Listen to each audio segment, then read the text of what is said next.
Welcome to Quantitative Analysis, Part 4, Correlational Statistics. All right, we've talked about descriptive statistics in Part 1. We now are going to talk about correlational statistics, and this is the type of description that shows relationships between variables. The correlation is a relationship between two variables. If you remember, we placed the dependent variable along the bottom axis, and then we place the independent variables here on the vertical axis. The range of a correlation can be -1 to 1.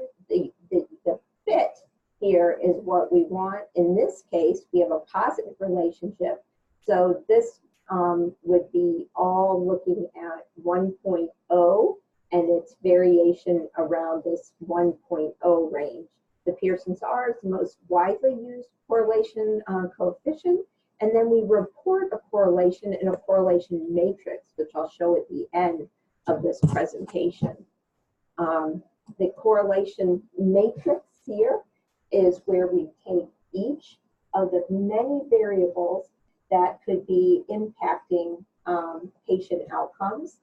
And so we look at hours of nursing care, proportion, medication errors, patient falls, infections, decubiti, deaths. So these are all of the outcomes, so to speak, that we're trying to avoid, number 3 through 7.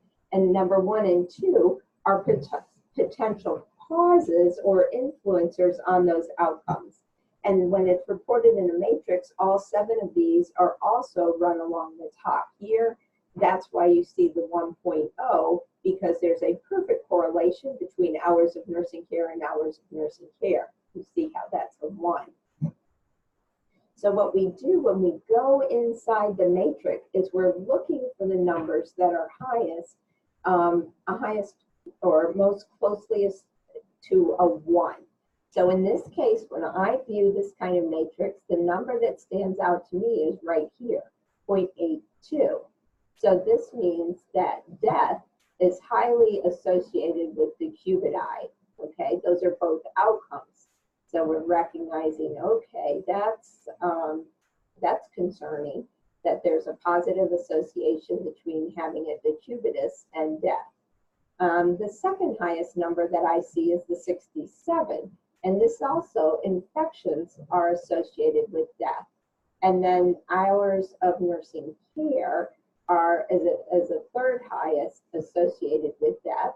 And hours of all nursing care, it could mean here that this requires that folks that are likely to have the need for more hours of nursing care also are more likely to be dying.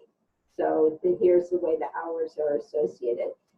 So if we look just at hours, the next number might be more associated with decubitus, infection. This is interesting that fewer nursing hours are more associated with patient falls, so at a 0.6 level. And as you have fewer nursing hours, you may have more, number 3, medication errors. So this is the way that you interpret and read within here. Now, what we're wondering about is these two items, items 1 and 2, on these outcomes, the 3 through 7. What we can look here and see. So the nursing staffing must have been the overall one, but we can see that hours of nursing care are most associated with a patient who is dying. So if we wonder where our time is going, that's where the hours of nursing care is. In addition, there's a higher proportion of the RN care associated with that. So anyway, this is how you go about reading a matrix, which is important to your reading of nursing research. Correlation is often used to help a researcher identify what is most significant of many variables in a sample. The correlation statistic is reported as a coefficient R. So far, you've learned about M being mean, N, the small n being a sample, large N being population. we've talked about the p-value, which has to do with the proportion of the sample that would occur if the null hypothesis was in fact true. And then we are learning about the R. So you're learning a lot of shorthand. We've also learned about OR, which is not a place where surgery takes place, but the odds ratio.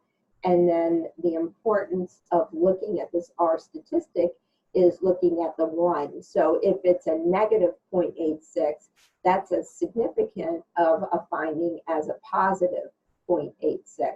The important thing is which number is closest to the negative 1 or to the positive 1. So the absolute 1 itself is what is significant when examining and reading about correlation. Thanks for taking a few minutes to look at this important